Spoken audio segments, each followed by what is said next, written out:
전 세계가 혼돈 속으로 빠져들고 있습니다.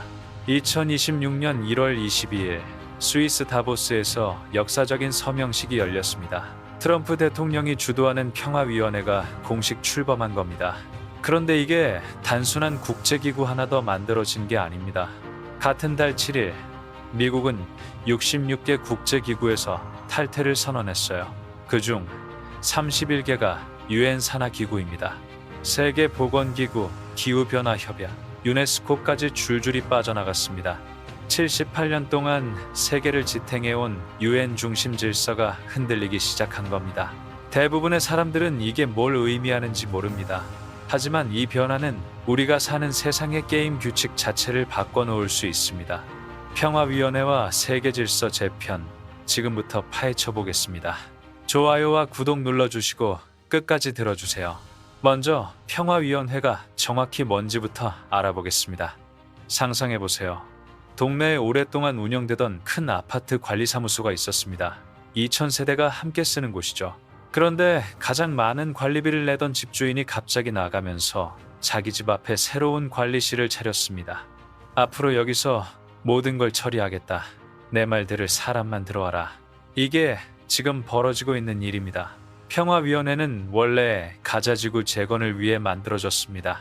이스라엘과 하마스 전쟁이 휴전한 뒤 평화를 정착시키겠다는 거였죠. 그런데 트럼프는 여기서 멈추지 않았습니다. 가자에서 성공하면 우크라이나도 대만도 우리가 해결하겠다.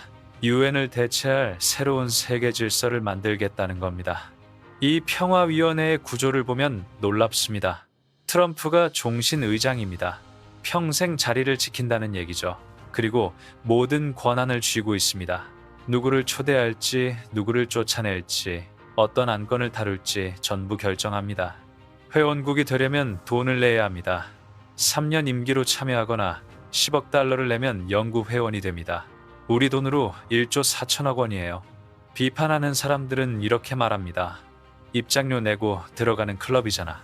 실제로 참여 국가들을 보면 흥미롭습니다. 이스라엘, 사우디아라비아, 아랍에미리트, 이집트처럼 중동 국가들이 많아요. 헝가리, 벨라루스 같은 나라도 있습니다. 러시아의 푸틴도 초대받고 참여 의사를 밝혔죠. 그런데 중요한 나라들이 빠져 있습니다. 영국, 프랑스, 독일, 캐나다, 일본, 한국, 미국의 전통 동맹국들이 대부분 불참했어요. 중국은 초대받았지만 아직 답을 안 했습니다. 19개에서 20개 나라만 모인 작은 모임입니다. 유엔이 193개 회원국인 것과 비교하면 한참 작죠. 그럼 기존 유엔과 뭐가 다를까요? 유엔은 1945년에 만들어졌습니다. 2차 세계대전이 끝난 뒤 다시는 전쟁을 막자며 세계가 합의해서 세운 거예요. 국제법의 최고 권위를 가진 곳입니다. 평화유지군을 보내고 경제 제재를 결정하고 인도적 지원을 조직합니다. 안전보장이사회에는 5개 상임이사국이 있습니다.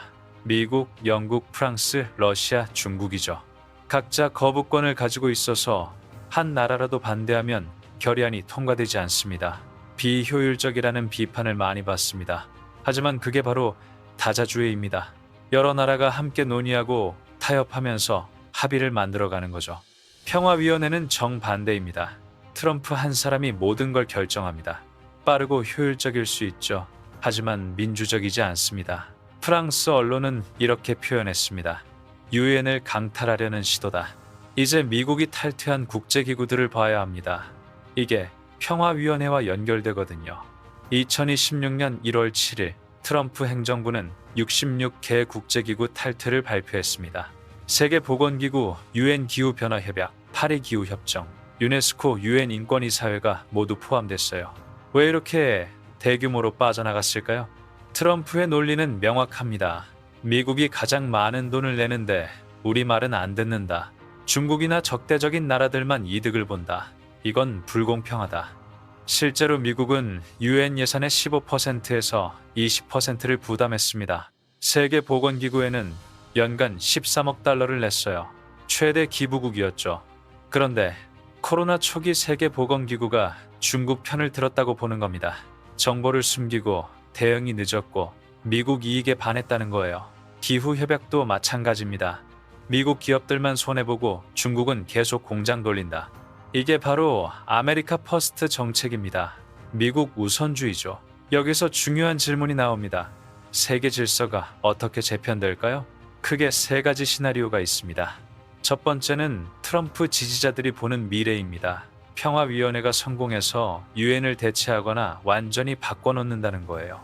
이들은 유엔이 너무 비효율적이고 부패했다고 봅니다. 결정은 느리고 실행력은 없고 독재 국가들이 인권위 사회에 앉아있는 아이러니한 상황이죠. 평화위원회는 다릅니다. 주권을 가진 나라들끼리 빠르게 협력합니다. 가자 재건에 성공하면 우크라이나 평화도 이뤄낼 수 있다고 봅니다. 전쟁 경제에서 번영 경제로 바뀐다는 거예요. 글로벌리즘에서 벗어나 진짜 평화를 만든다. 이게 긍정적 시나리오입니다. 두 번째는 비판하는 쪽의 시나리오입니다. 다자주의가 붕괴하고 세계가 분열된다는 거죠. 유엔이 약해지면 국제법도 힘을 잃습니다. 전쟁 범죄를 처벌하고 인권을 보호하고 기후변화에 대응하는 시스템이 무너지는 겁니다. 평화위원회는 트럼프 개인의 기구일 뿐이라고 봅니다. 10억 달러 내야 연구회원이 된다는 건 부자 나라들만 특혜받는다는 의미예요. 서방 국가들이 불참하면서 세계는 두 진영으로 갈라집니다. 미국 중심 진영과 중국, 러시아 중심 진영이죠. 새로운 냉전이 시작될 수 있습니다. 기후 문제는 더 심각해집니다. 미국이 빠진 기후 협약은 실효성을 잃어요. 보건 위기가 와도 협력 체계가 없어서 대응이 늦어집니다. 트럼프 한 사람의 허영 프로젝트가 세계를 위험하게 만든다. 이게 부정적 시나리오입니다. 세 번째는 현실적인 시나리오입니다. 부분적으로 재편되지만 유엔은 계속 존재한다는 거예요. 평화위원회는 가자 같은 특정 분쟁에만 집중합니다. 성공하면 확대할 수도 있지만 유엔을 완전히 대체하기는 어렵습니다. 회원국이 너무 적고 글로벌 정당성이 부족하거든요. 유엔은 미국 예산이 끊겨서 어려움을 겪습니다. 하지만 193개 회원국은 그대로 있어요. 개혁 압력을 받으면서 평화와 안보에 더 집중하게 됩니다. 세계는 다극화됩니다. 미국 중심, 중국 중심, 유럽연합 독자 노선이 병행하는 거죠. 양자 협정과 지역 협력이 늘어납니다. 새로운 클럽들이 여기저기 생기면서 국제 규범이 제정이 된다. 이게 가장 현실적인 시나리오입니다. 그럼 이게 우리 삶에 어떤 영향을 줄까요? 당장은 뉴스에서 혼란스러운 장면들이 나올 겁니다. 국제회의에서 미국 대표단이 빈자리로 나타나고 기후 정상회의가 취소되고 보건위기 때 협력이 늦어지는 장면들이죠. 경제적으로도 영향이 있습니다. 국제표준이 흔들리면 기업들이 혼란스러워집니다. 어느 규칙을 따라야 할지 모르게 되는 거예요. 중국의 영향력이 커질 수 있습니다. 미국이 비운 자리를 중국이 채우려고 할 겁니다. 실제로 세계보건기구나 기후협약에서 중국이 더 큰 목소리를 내게 됩니다. 한국 같은 중견국은 선택의 기로에 섭니다.